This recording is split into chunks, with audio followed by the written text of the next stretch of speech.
एक नई शर्त और लगा दी।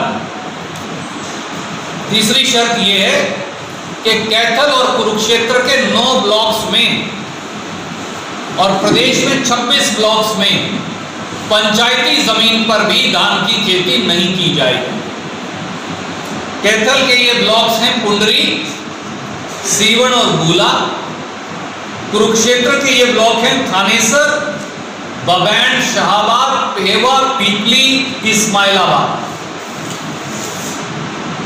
इन 9 ब्लॉक्स में कुल पंचायती जमीन लगभग 14,000 हेक्टेयर है या 34,600 एकड़ है।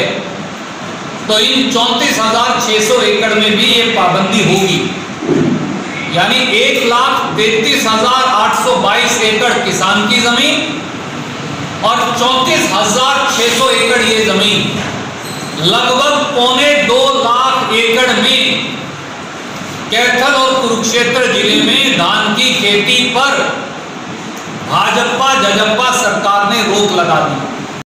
खट्टर साहब, दुष्यंत चौटाला जी, ये तो अंग्रेज ने भी नहीं किया जो आप कर रहे हैं। मेरी जमीन, मैं मालिक, पर मैं क्या खेती कर पाऊंगा इसका निर्णय चंडीगढ़ में बैठकर माननीय मनोहर लाल खट्टर और दुष्यंत चौटाला जी करेंगे। किसान नहीं कर सकता।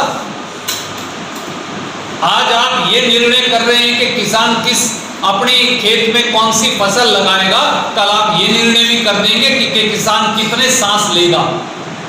परसों ये कह देंगे कि वो रसोई में क्या खाएगा। इस देश में तानाशाही नहीं, प्रजातंत्र है। रणदीप जी ने आपके बीच में बताया कि किस प्रकार किसान को उजाड़ने का काम आज की जजपा और बीजेपी की सरकार कर रही है। लगातार इस प्रकार के निर्णय ले रहे हैं। कोरोना में जहां पूरा देश राजनीति से ऊपर उठकर, धर्म से ऊपर उठकर, सभी जातियों से ऊपर उठकर देश के साथ, सरकार के साथ खड़ा था, सभी लोग मुसीबत में थे। दूसरी चाहिए तो सरकारों को था कि लोगों की मदद करते, परंतु ये हरियाणा की पहली सरकार और पहला मुख्यमंत्री है जिसने ये कहा कि मैं लोगों को कुछ नहीं दे रहा, लोग मुझे दें। और किसान से 5-5 किलो गेहूं तक मांगने की बात भी की। और अब किसान को उजाड़ने पे तुले हुए हैं। ये जो तुगलकी फैसले इन्होंने लिए हैं, इसका कांग्रेस पार्टी विरोध करती है। और इसके लिए मैं तो रणदीप जी बैठे हैं, पार्टी हाईकमान से कहूँगा कि हमें महामहिम से मिलना चाहिए। राज्यपाल जी से हम मिलेंगे, क्योंकि कुरुक्षेत्र और कैथल ये 2 जिले नहीं, एक ही जिला हुआ करता था। इस जिले के मेन जो हमारा खेती के अंदर है वो धान की फसल। धान की फसल चाहे वो पंचायती जमीन पे लगे चाहे दूसरा लगाए, तो इस प्रकार से है। और जहाँ तक पानी चाहिए तो यह है कि पानी का स्तर ऊपर उठाया जाए।